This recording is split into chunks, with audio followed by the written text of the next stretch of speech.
Olá, olá, seja muito bem-vindo e bem-vinda. E nesse vídeo aqui, devido a muitos pedidos, eu vou fazer a relação, vou falar as questõezinhas fáceis, médias e difíceis da prova de matemática do Enem de 2021. E Felipe, o que eu quero saber disso? Para você saber se você teve uma boa coerência ou uma má coerência na prova, para você ter noção da sua nota. Então, vem cá que eu vou te explicar um pouquinho mais sobre isso. Show de bola! E aí é o seguinte, antes de eu começar a falar as questõezinhas, eu vou falando as questões e o editor, meu querido editor, vai colocando aqui no canto esquerdo, direito, não sei, provavelmente deve ser no direito, vai colocando as questõezinhas para você identificar no seu caderno aí e saber das questões que você acertou, quantas que foram fáceis, médias e difíceis. E antes de falar das questões, rapidamente aqui, vamos recordar por que a gente tem que saber disso, por causa do TRI, Teoria de Resposta ao Item. Então o TRI ele quer saber a nossa proeficiência na hora da prova, em outras palavras, a nossa coerência, tá? Nossa coerência, ou seja, se você é um cara que acertou 10 questões, acertou 10 questões difíceis e sua coerência foi horrível. Porque é como se, lembra lá das questões fáceis, é como se fosse corrida de obstáculos, né? Então a gente tem uma altura desse tamanho, a questão média e a questão difícil. Aí você pulou todas as questões, os obstáculos altos e os baixos você não conseguiu pular. O que o TRI entende meio que você chutou essas questões difíceis. Obviamente não são, tô colocando aqui em palavras informais, digamos assim, mas representa a ideia. Então, lembrando, por quê? Tem gente que, sei lá, Felipe, eu acertei 30 questões de matemática, eu consegui 845 pontos, meu amigo conseguiu 760. Exatamente por causa do TRI, tá? Tem essa variabilidade, cada prova vai ter sua coerência. E eu falando aqui as questões fáceis, médias e difíceis. Legal, meu vizinho agora, agora, nesse exato momento, ele resolveu furar alguma coisa na casa dele. Ô, vizinho, ajuda nós, velho. Ajuda, já tá loucura aqui nesses dias, cara. Quer me ajudar, não? Então, voltando. Acho que ele parou. Ele me escutou. Ele parou. Voltando. E aí vai ressaltar uma coisa muito importante. As questões que eu vou falar aqui, fáceis, médias, difíceis, obviamente tem um pouco da minha opinião, é um pouco subjetivo, tá? Lembrando que a gente classifica uma questão como fácil, média e difícil pelas habilidades e competências que é cobrado na questão e pelo nível, a porcentagem de acerto que aquela questão teve, tá? Então, entre outros fatores, isso aqui não são dados oficiais, mas a minha opinião não vai divergir muito do oficial. Não tem como cair uma questão de análise combinatória lá e eu falar que é uma questão difícil e é uma questão fácil. Isso não existe, tá? E lembrando uma coisa muito importante. Depois desse videozinho aqui, eu vou fazer um outro vídeo, que vai ser o mais top aqui, pelo menos nessa reta final, não, depois da prova do Enem, obviamente, para você saber, por exemplo, você tem 30 questões de matemática. Felipe, eu vou acertar quantos pontos? E aí eu vou colocar, baseado nos dados do Enem de 2019, a relação que você tem, o mínimo e o máximo e a média, tá? Então, por exemplo, Felipe, acertei eu sim minha pontuação, acertei 28 linguagens, 31 em ciência da natureza, 34 em matemática e enfim. E eu quero saber, eu tô precisando de uma média de 760 pontos para entrar no curso que eu quero. Será que eu consigo? E é isso que eu vou falar nesse videozinho. Eu vou colocar dados reais de notas, tá? Tanto para 680, 720, 760, 800, 830. Eu vou colocar tudo lá. Isso vai te instruir, vai te ajudar muito, tá? Então depois desse videozinho aqui, provavelmente eu tô fazendo esse vídeo na segunda-feira, 6 horas da tarde. Eu devo colocar esse outro vídeo lá para quarta ou quinta-feira, tá? Então vamos lá, vem comigo aqui, ó. A primeira questãozinha é a questão de um ciclista amador. É uma questãozinha fácil, tinha que fazer uma porcentagem aí, tá?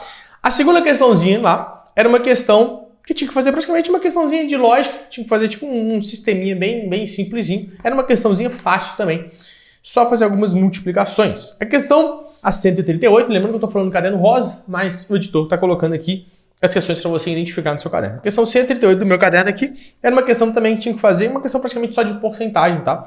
Só que tinha que analisar, tinha que testar algumas possibilidades, o que levou a questão a ser nível de dificuldade, na minha opinião, média.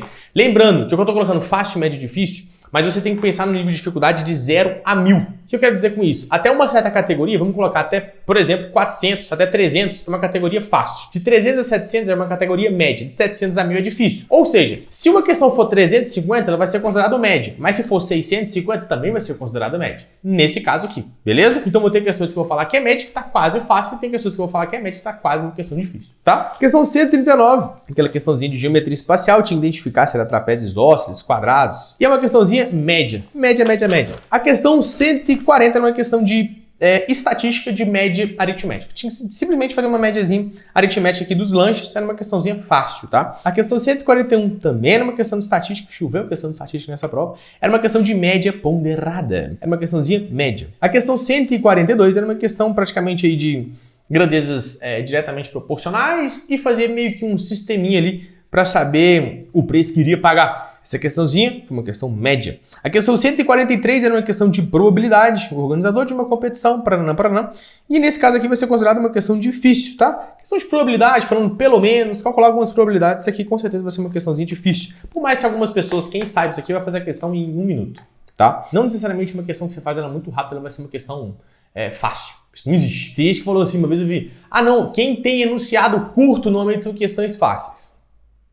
Você pega a questão que caiu do Enem do ano passado, ano retrasado, uma questão de análise combinatória, falava lá do vôlei, tinha que formar duplas, era a questão mais difícil da prova, uma questão extremamente difícil, e tinha um enunciado de 2 parágrafozinhos curtinhos, não necessariamente, tá? A questão 144 é a questão de números romanos, velho. E eu falei na live um dia antes, eu falei, gente, no Enem PPL já caiu até números romanos. E aí tava aqui números romanos, só que você não tinha que saber, nesse caso, números romanos para resolver a questãozinha. É uma questão média, tá? A questão 145 é uma questão de lógica, falava dos números binários. Eu tinha dado uma questãozinha dessa aqui, eu não vou ficar falando todas as questões que eu dei aqui, porque, enfim. Mas eu tinha apresentado uma questãozinha dessas aqui, bem parecida com a Enem PPL também. Questãozinha média. A questão 146 é uma questãozinha que envolvia aí geometria plana, mas praticamente a gente não tinha que fazer nada de geometria plana, tinha que fazer só continhas de divisão e multiplicação aqui, era uma questãozinha fácil. A questão 147, a questão de análise combinatória. Análise combinatória, nesse caso aqui, tinha que usar uma combinação. Quem sabia muito de análise combinatória, fazer uma combinação muito rápida aqui, fazer a questão em 1 minuto, mas é considerado uma questão difícil. A outra questãozinha, né, os diretores de uma escola, questãozinha fácil, tinha que fazer umas continhas aí simples. A outra questão que dava esse número φ aqui grego, a galera não entendeu nada dessa questão, uma questãozinha difícil, mas para quem consegue fazer uma álgebrazinha, a questãozinha sai tranquilo. A questão 150 de projeção ortogonal, eu não sei se isso vai ser considerado uma questão média ou difícil, tá? Em geral, projeção ortogonal são questões fáceis ou médias. Só que devido à quantidade de acertos dessa questão, acho que ela pode ser considerada uma questão até difícil no Enem. Questão 151 é uma questão fácil. A questão 152, questãozinha de mediana, mamatinha, questão fácil pra gente. A questão 153 do gráficozinho aí, uma questãozinha fácil pra gente também. A questão 154 pediu aumento percentual, questãozinha fácil. A questão 155, praticamente interpretação de gráfico, era uma questãozinha fácil também. Questão 156, questãozinha de função do segundo grau, tinha que identificar ali uma questãozinha média, tá? Tchananã. Questão 157, uma questão de análise combinatória, que, ao meu ver, até onde eu vi, vai ser uma questão que vai ser cancelada. Eu fiquei nessa questãozinha aqui uns 10, 15 minutos e eu não consegui resolver essa bagaça. Não tinha mais alternativas, tinha números parecidos, mas não tinha. E aí eu coloquei letra E, porque não tinha, coloquei a mais parecida, mas essa questãozinha provavelmente vai ser anulada aí, tá? Não sei ainda o que o Enem falou sobre isso. Questão 158, questãozinha média. Questão 159, questãozinha fácil. Questão 160, uma questão de estatística. Média, novamente, uma médiazinha ponderada aí, uma questãozinha média, né? 161, uma questão difícil, uma questão também de estatística, só que tinha que fazer muita continha. Talvez possa ter um jeito diferente de fazer, mas eu não vi. E só só um detalhezinho da questão 261. Cara, por mais que você não tenha conseguido fazer, não entendeu nada da questão, você pode eliminar algumas alternativas, como, por exemplo, a alternativa letra B. Por que a alternativa letra B, Felipe? Porque você sabe que o percentual dos entrevistados tem que dar 100%. Não é isso. O percentual tem que dar 100%. Então, x mais y mais x tem que dar 100%. A letra B não vai dar isso. A letra D também não vai dar isso. Então, você poderia eliminar as duas e chutar entre A, C e E. Enfim. Questão 162, questãozinha média. Questão 163, para mim, foi a questão mais difícil da prova. Questãozinha praticamente de polinômio. Na minha opinião, essa foi a questão mais atípica que caiu no Enem de 2021 e foi a questão mais difícil. E eu sempre falo, quase todo ano cai entre 1, 2 questões atípicas por prova. Essa foi uma delas. Questão 164, questão de escala linear, uma matinha, questão fácil. Questão 165, uma questãozinha média. Questão 166, uma questão de matriz, praticamente a mesma coisa que caiu em 2019. Ano passado caiu uma questão de matriz, mas essa aqui estava igual a de 2019. A resposta da de 2019 tinha que somar por linha, essa aqui a gente tinha que somar por coluna, tá? Questão 167 de porcentagem, uma questãozinha médio, de fácil para médio, tá? A questão 168, questão fácil, questão de regra de 3, com grandeza inversamente proporcional. Questão 169, clichêzinha demais essa questãozinha aqui, questão fácil. Questão 177, frango e batata doce, é uma questãozinha média, quem é maromba não pode ter errado essa questão. Questão 171 de função trigonométrica, velho. Quem me acompanhou, velho, fez essa questão de olho fechado, velho. Felipe, por que essa questão de olho fechado? Sendo uma questão difícil, nem falando de dificuldade dela, né? É uma questão difícil. Era só substituir valor. Só substituir valor. Todas as vezes que o Enem te dá as alternativas como equações ou funções, basta substituir valor. Questão 172, a relação de Newton-Laplace. É uma questãozinha fácil. Questão 173, de sistema de equações, era uma questãozinha difícil, tá? Tem gente que pegou a sacadinha, tinha que ter uma sacadinha para resolver, para eliminar as incógnitas da equação, mas eu considero essa questãozinha aqui difícil. Questão 174 do combustível, questãozinha fácil. Questão aí do container, questãozinha média. A questão 176 é uma questãozinha média, isso, questãozinha média. A questão 177 aí do octaedro, eu considero essa questãozinha difícil. Essa aqui eu também fico na dúvida se vai ser considerado mais para médio ou para difícil. Questão 178, uma questãozinha média. Questão 179, uma questão média. E aí que entra, também fico na dúvida na questão 179, da xícara, que pediu volume. Esse raciocínio é um raciocínio difícil. Habilidades e competências cobradas nessa paradinha aqui, as etapas que você tem que fazer para resolver isso aqui, é uma parada difícil. Só que pelas alternativas, se a gente faz por aproximação, a gente consegue fazer tranquilamente essa questão. Se você fizesse o volume calculando o diâmetro de baixo, o mais próximo seria a letra C.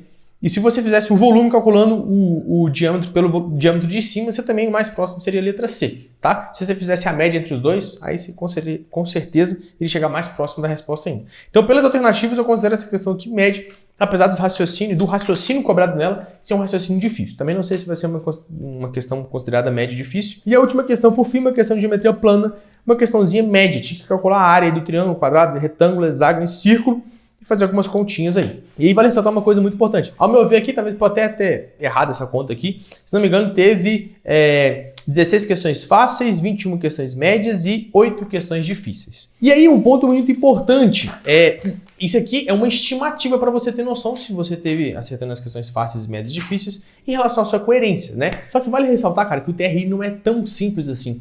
Ah, Felipe, acertei todas as fáceis e quase todas as médias, errei todas as difíceis, então vou ter nota máxima? Não dá para falar assim, isso aqui é mais para ter uma estimativa. Então, com certeza, você tem meio que os extremos. Se eu falei as questões fáceis, você errou a maioria das questões fáceis, acertou as médias e muitas difíceis, não está tendo coerência. Da mesma forma que você acertou a maioria das questões fáceis, médias e algumas difíceis, vai ter uma coerência legal sua prova. Provavelmente ali no TRI você vai estar alcançando a nota máxima daquela pontuação. E Felipe, eu acertei 30 acertos. Qual que é a nota máxima de matemática que eu posso? Vou fazer um videozinho disso, comentando aí baseados nos dados do Enem de 2019, porque os microdados do Enem de 2020 o INEP ainda não liberou, beleza? Então, continue acompanhando aí, tem muita coisa boa aqui pra informar pra você. Não esquece de curtir esse vídeo, se inscrever no canal e compartilhar essa parada, velho, pra ajudar outras pessoas pra esclarecer essas dúvidas que a galera tem. Tranquilo? Show de bola? Foi um prazer e é nóis!